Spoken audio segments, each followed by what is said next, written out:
while. Let's do some sleeper. Citizen.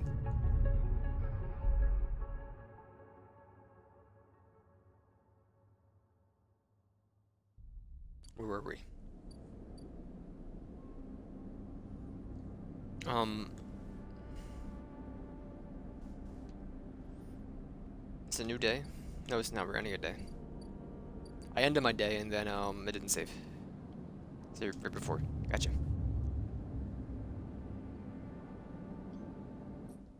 Why do you sound louder than before? We're more the ambient sound than the music level, but you know that's fine.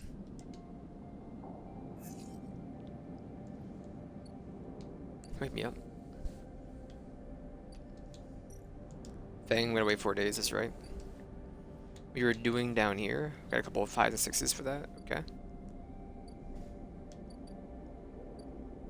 Tomorrow we gotta pay this back, I'm guessing. That's fine. Let me go down here. I'm not really worried about you right now. Do the hanger in assembly.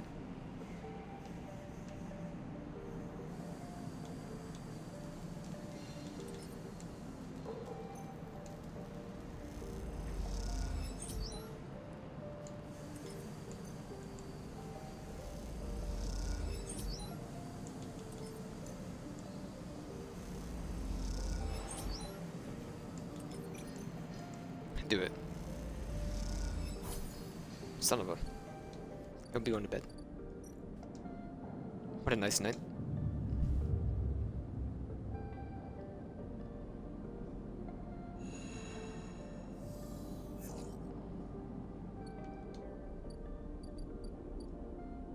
I'm buying myself a bed to eat.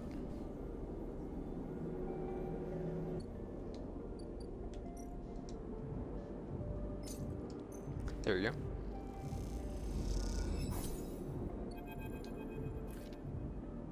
Can't believe you just did that. Ethan's mocking laugh comes from across the bar. Look across to see him leaning across there with a pool of light. Empty glass and spilled liquid glinting around him. Always dark in the compressor. With the cycle, the place is packed. A load of spacers mixing with the locals. Usually they run. Ethan spins a glass on the bar, or they go spend their savings on some local heavy I have to put down they don't pay. Bye. Ethan gets to his feet. The glass falls and smashes it, but he doesn't seem to notice. You think that's it? One round of drinks and we're even, sleeper? Come on. Hand comes to rest on the butt of his handgun, dangling from a chest holster. Stop. I told you already about begging. I'm a freelancer sleeper, just like you. We both signed a contract with S and ARP, didn't we? The difference is my words mean something. Closes the gas, something little. What did you think? You could just run away from your contract? You're dead. You could just steal the natty little body of yours and take it for a joyride? Play human for a cycle or two? You don't understand. It's you, sleeper. Doesn't understand. Some of us pay our debts, but it's all the harder because of idiots like you. I should thank you, Ethan nods, his hand heavy. Give me such an easy job. I'm used to outlaws, you know, real bounties. If I knew catching a sad little escapees from like you was so easy, I would have changed clients like ages ago. Someone should shouts from the back of the bar for Ethan to shut up. He holds up a finger to the general direction without turning around. Shoot me or leave me. Toughening up here. Gestures wildly to the crowd. Thumbs up or thumbs down, folks. Most turn their backs to their drinks.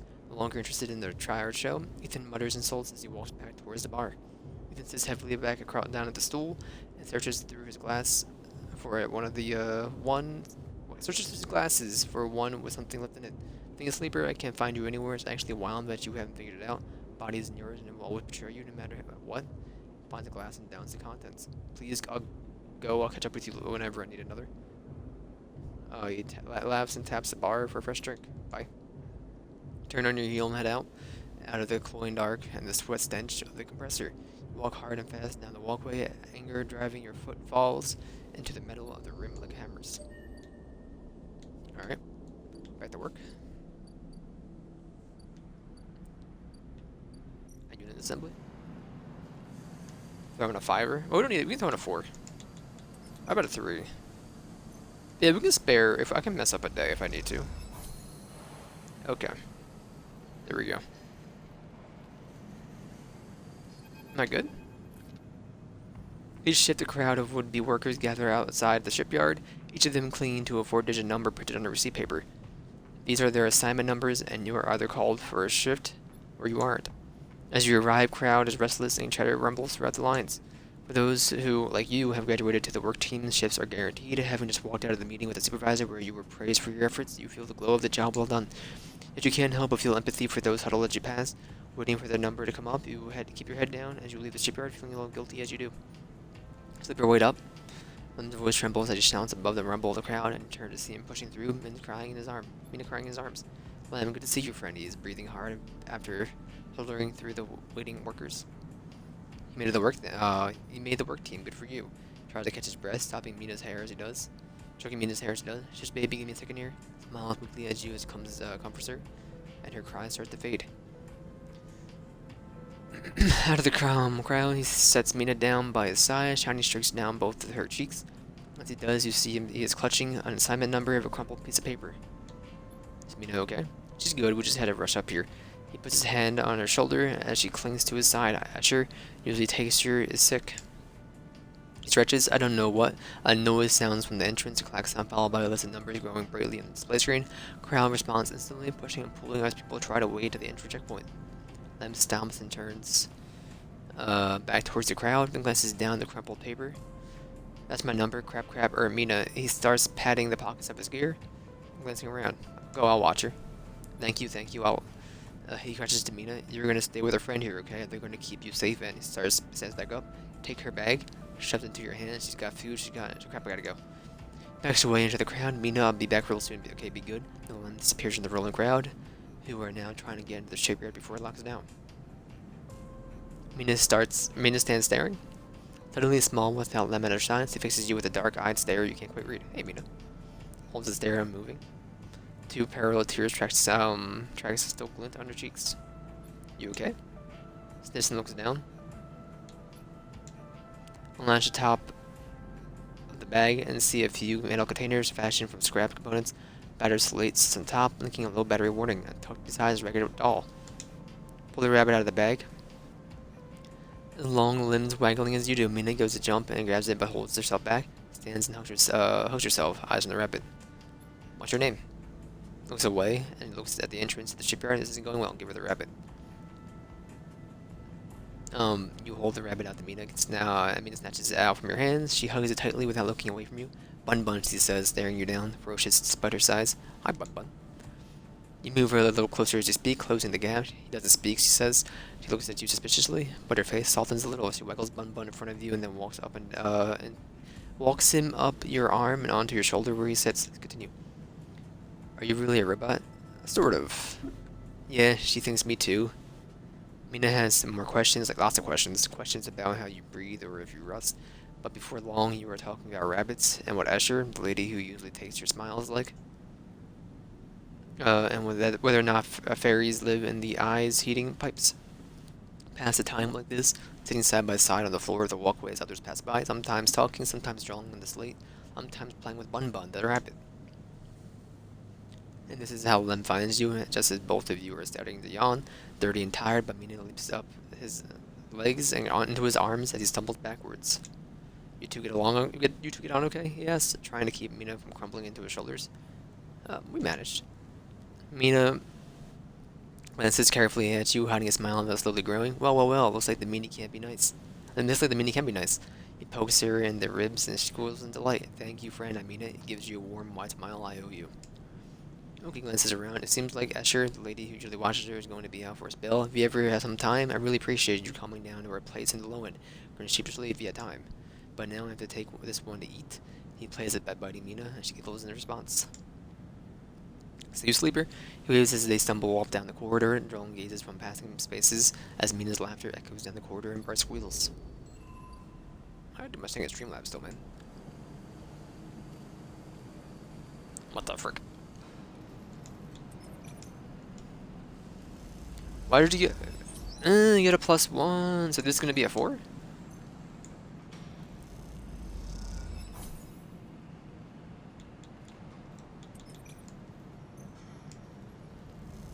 I didn't know that. Alright. Well, we'll get a bite to eat.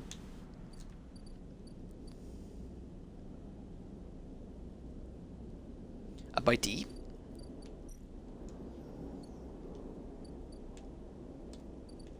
At here.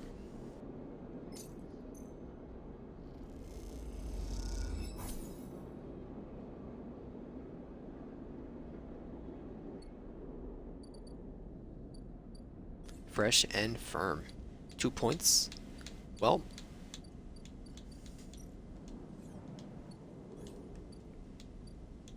No, I keep doing that. There you go. Sure, why not? I can? Oh, because I'm on the wrong one. There you go.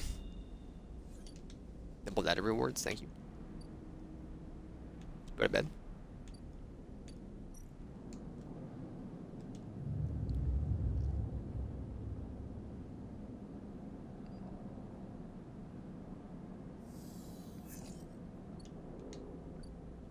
Probably won't be using the 1 or the 2 on it. Side rail bridge.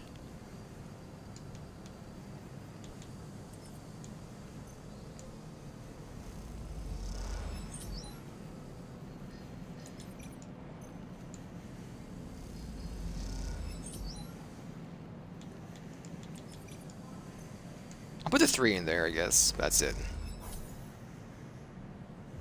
Alright.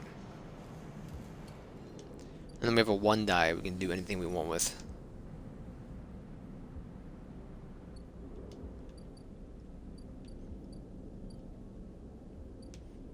You're here.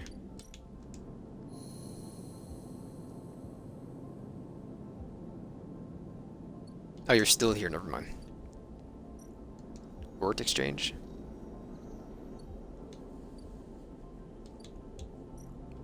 Sabine, how you doing? Nothing really. I probably been doing 4 die. Yeah, I think I'd do 4 die. So I'm gonna buy you. There's one more than 4, to be fair. What are you? Passkey for an apartment found tucked inside a stabilizer vial. Quickly leave the surgery. Eager to be away from Toshihiro's glare, you notice something's wrapped around the stabilizer vial and clutched tightly in your hand. You open your hand and a thin film marked with holes and sigils unrolls from around the vial. At one end is hard as a metal strip. At that one end it has a hard metal strip at the handle. Metal handle is worn and pitted, but you can see the set of numbers imprinted on it, 207F, and then crudely scratched into the handle and some later date loaned at the film. You hold a... We got a new apartment, baby. Let's go. I never did my Streamlabs, so 1 second. They do that. Dun, dun, dun, dun, dun.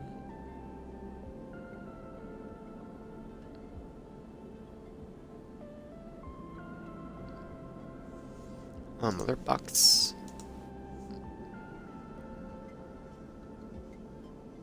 Da da doom.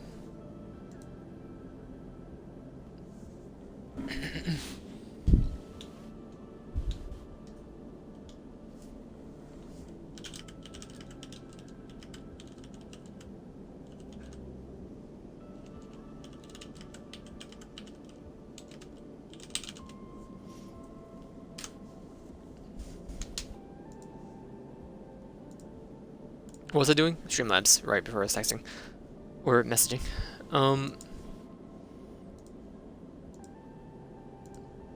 Drag you over here.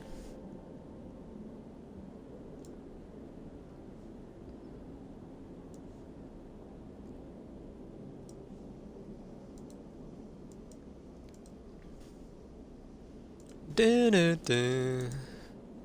Okay. You hold the cloudy film up to the light. It is perforated with an ornate pattern of holes. Maybe I'm just like blind. You may get a word among the markings passkey.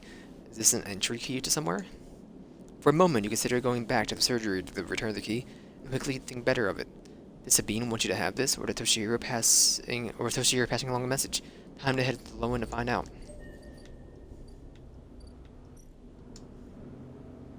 I'm in Mina. Maybe Samina. We only get bonuses.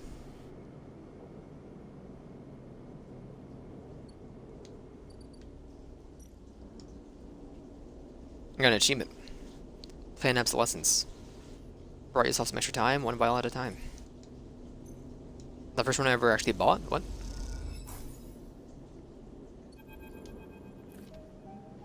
As you push the door open, the automatic light flickers on inside the apartment.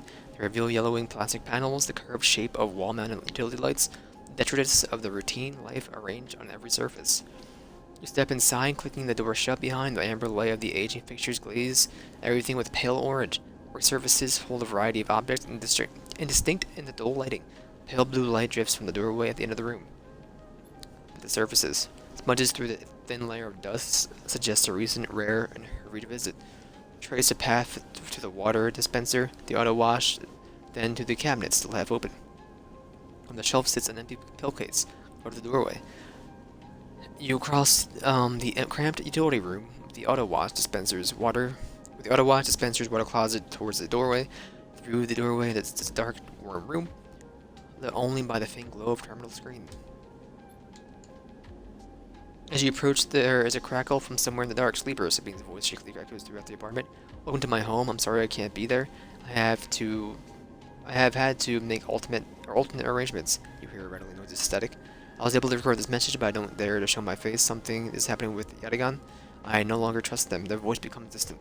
Slipping behind the background noise, I have something to ask of you. I want you to get me out. Yatagan were supposed to hide me, to protect me. After everything happened, I was desperate, and then after that, I was too tired to care. A noise like waves over the recording, but I'm done with it now. I want out. Screw the debt. But I need insurance, something I can hold against them. I have my suspicions, but I can't be sure. I need information, and as you know, you need me. Pause. Something clicking in the dark. This isn't a threat. You have to understand my position here. Another pause. I know sleepers. I have been here before. I can help you, but now with the Yatagan's noose around my neck. Give me data, give me information, and give me something that I can use against Yatagan. Then I can get out, and you can get what you need. Please. Waves of static cut into Sabine's voice. Bring it here to my terminal, and I'll get it to it when I can. Look around the tiny room and try to imagine Sabine living here, working at the desk, sleeping in the bunk, blinking into the terminal in the dark. And record cuts static, filling the room with white hiss and sounds. In front of the humming terminal and hit a few keys. Sabine has left an access port open, but the rest is encrypted, locked away behind passcodes. Sabine might not trust you as much as they want you to think. What does Sabine need to hide from? What do they owe Yatagan?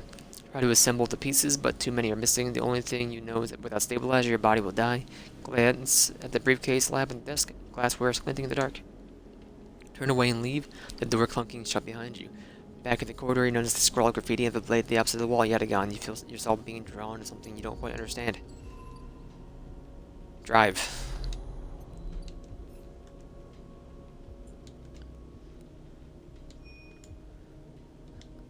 Do we have stuff for it? Let me see.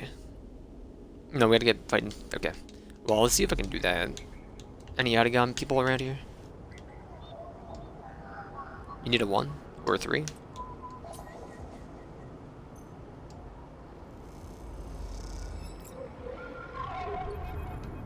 We got 2. Familiar threads wrap around you, bind you, test you. Entry, submit. Hunter's strange head bobs in your vision. Your ally in the sealed dot cannot save you. Globed ahead, you see a whirling strange of data. Data is so many spinning there that they threaten to tear through the thin skin and whip out into the void around. What happened to this creature? Thread squeeze as you lose any sympathy you might have had. You must escape. Strike. You lash out once more, pushing Hunter back, severing threads that regrow as fast as they are broken. As you slip away, you realize you have had to find a way to deal with Hunter once and for all. This is getting too dangerous. Probably gonna use one anyway, so it's no big deal. Buy a bite to eat in a minute. Upload the data. We gotta do 3 of them. That's fine.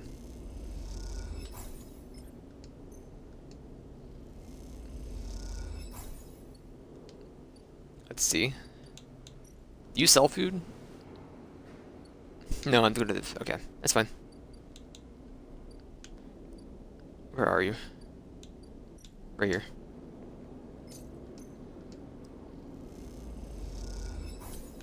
So we're still homeless, huh? Did I just get the fungus? No, we would have it down there.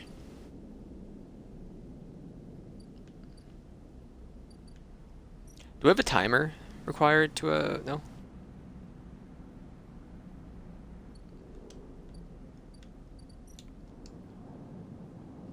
I will input 1 stabilizer.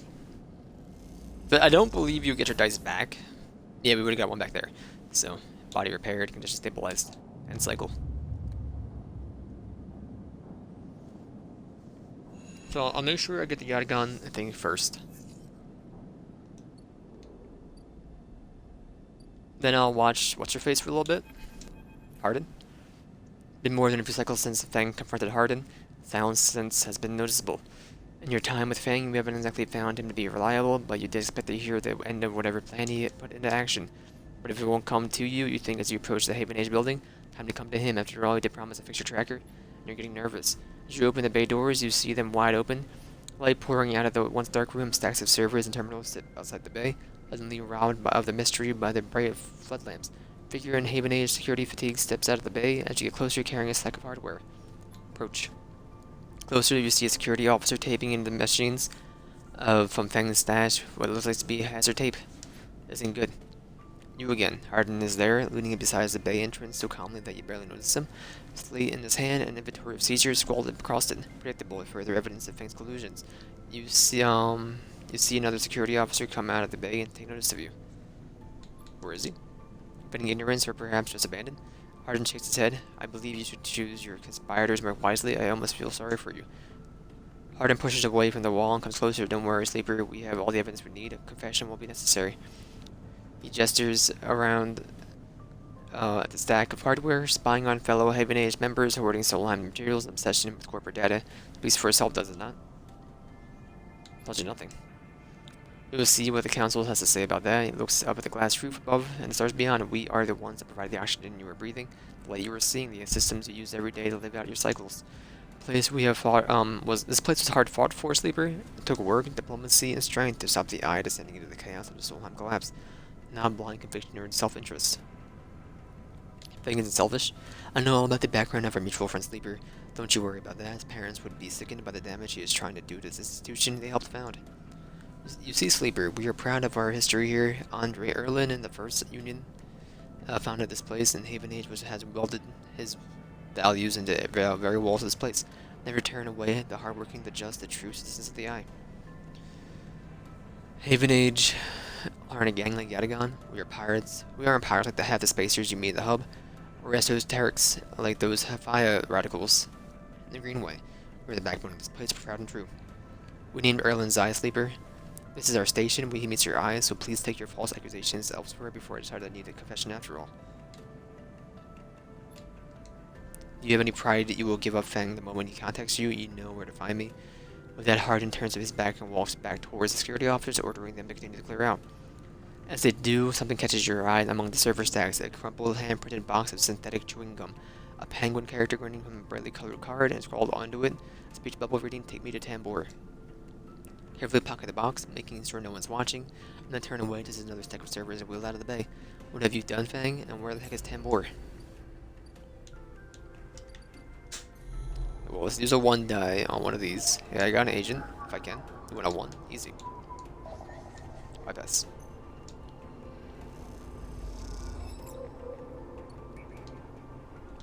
Let's go back to the apartment.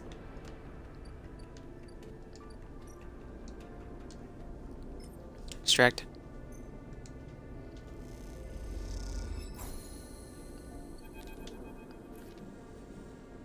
As you turn away from the terminal, the final cache of Yatagan data uploaded. The air crackles with the white noise. Sleeper. Sabine's voice, weaker than before, comes through the haze. Sabine? Sigh of relief comes through the layers of noise. The call must be coming from somewhere on the station. Has to be sure. I don't know if Yatagan are monitoring me. The voice is hushed, distant. You try to focus on it.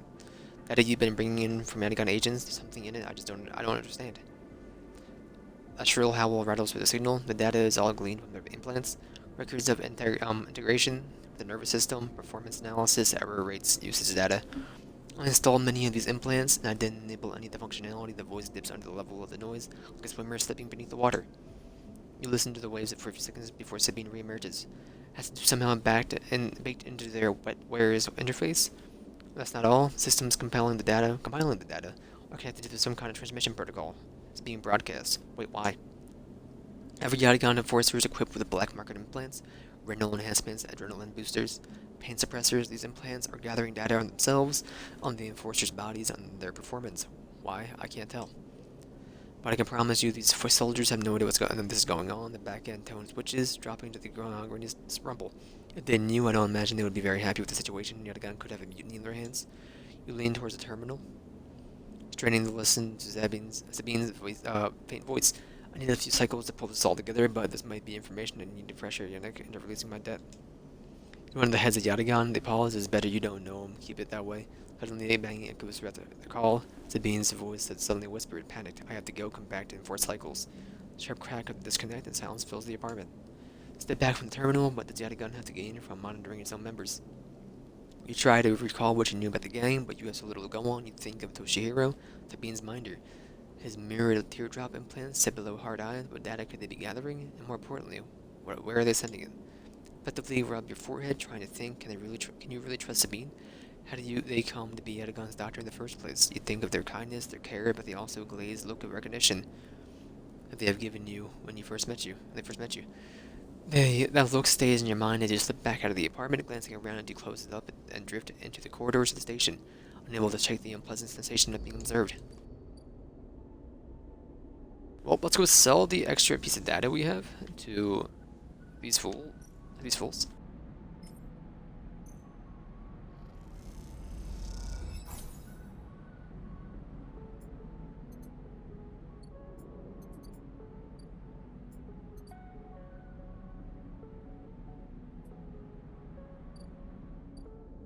And let's go chill with the child for a little bit, I guess. How many 2 cycles? 4? 4.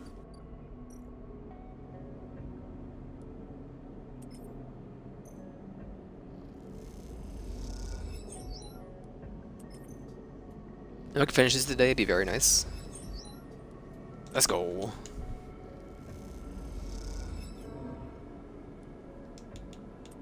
Give me some energy? Alright.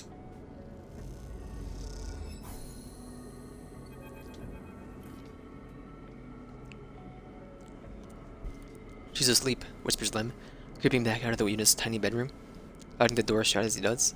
You are perched as a thin bar in the main room, the slate in front of you still glowing with Mina and your drawings from cycles spent together.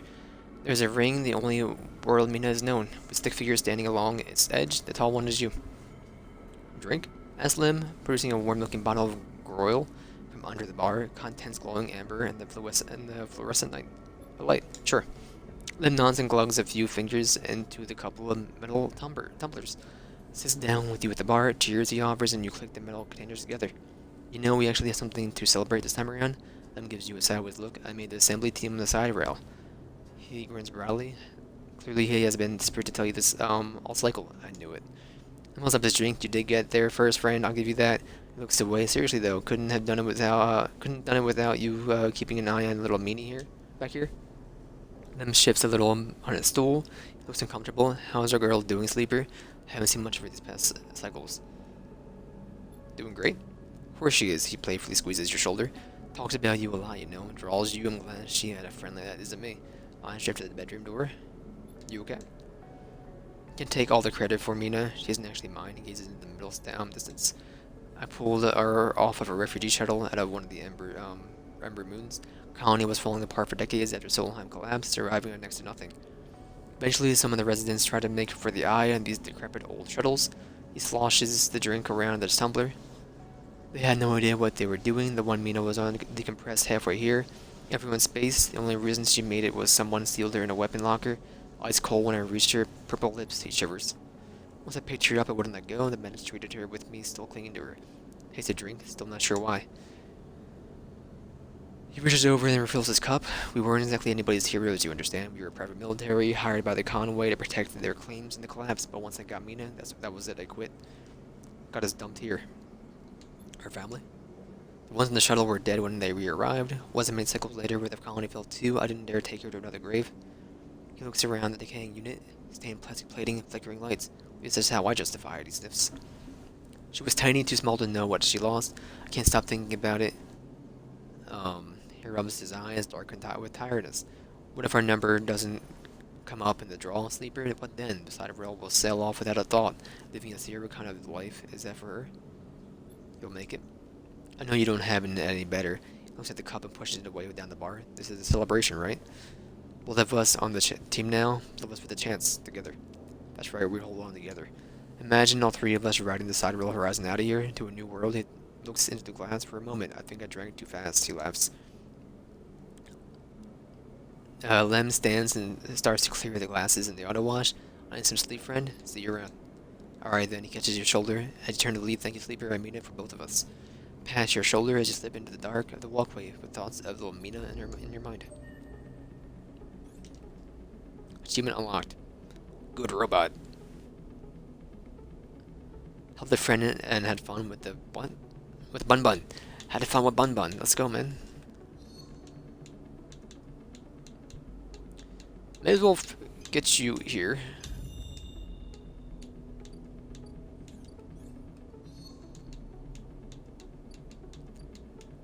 And I'll do the Thrill Seeker as well. If I can go down there. If I can go down there.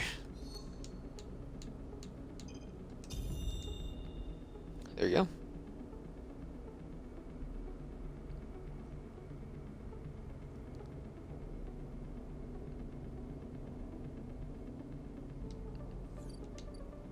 I'd rather just pay for the food, honestly, or energy, honestly. Doesn't bother me.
I'm going to bed.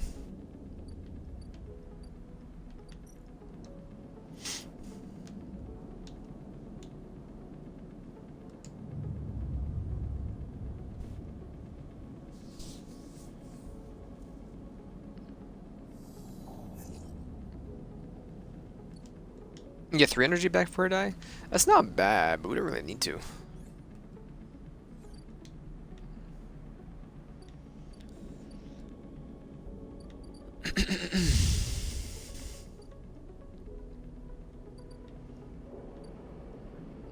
We could try to, but I'm just gonna keep working on the side rail for now.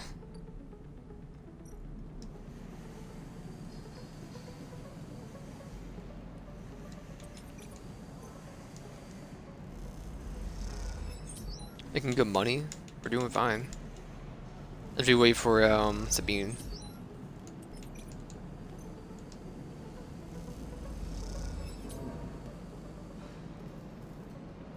Frick you, buddy. Okay. Couple of 1 dies. Is there much I can do?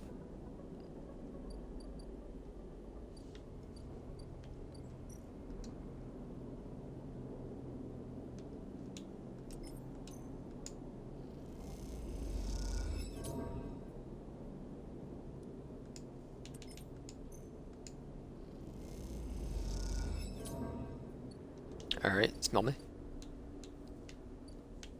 Take me home.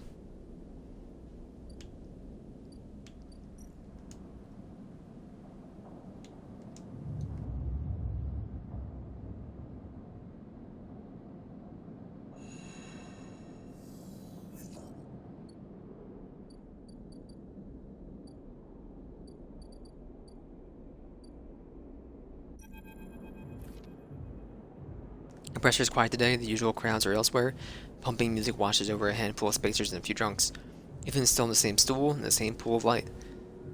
His head is low, close to the bar, and the bartender is ignoring him. Approach him. As you get closer, he lifts his head and turns sleeper. He looks at you. Time to pay up against it. Is it? What?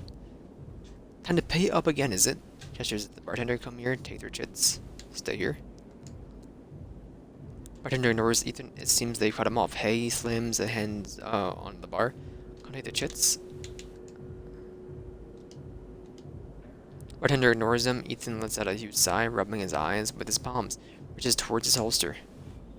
Elbow slips and the gun tumbles out, clatters on the bar and falls to the floor, bouncing on the ground beneath you. Both you and the bartender look at the gun, stare at it. Butterfinger, says Ethan, and pulls out of his and puts out a hand, beckoning for you to give him the gun back if you would. Bartender looks at you wearily. You crouch down to pick up the gun. Aw, frick, dude. He tested me, handing Ethan the gun. Slap the handle of the gun back into Ethan's hand. Thank you, he hisses. And where was I? He lazily swings the gun past you at the bartender. Yes, leaving, he stands. Sleeper, while that was a bit fun, I think I've wrung every last drop out of this place. Time to go home. He wrangles the gun towards the door. Let's go see Snarp. I'm staying. Ethan brings his gun hand to his face and rubs his eye. Well, he says, the bounty pays half, but levels the gun up to you and pulls the trigger.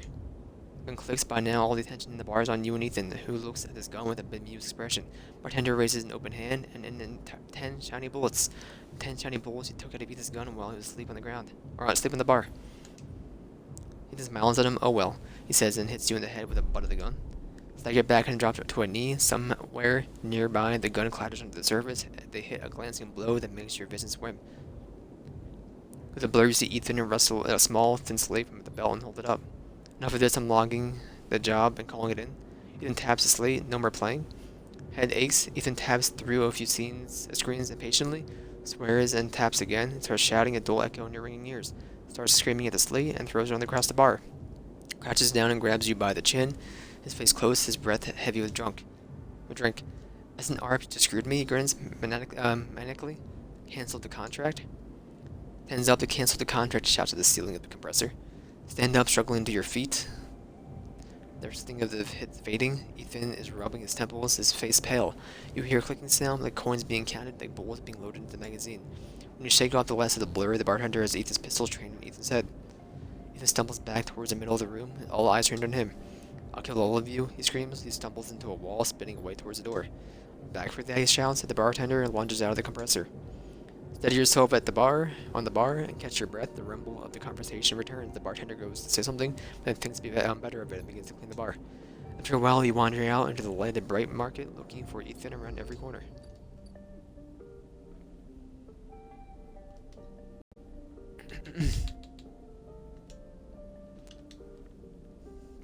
Yeah, I'm gonna do a slash marker and I'll be right back.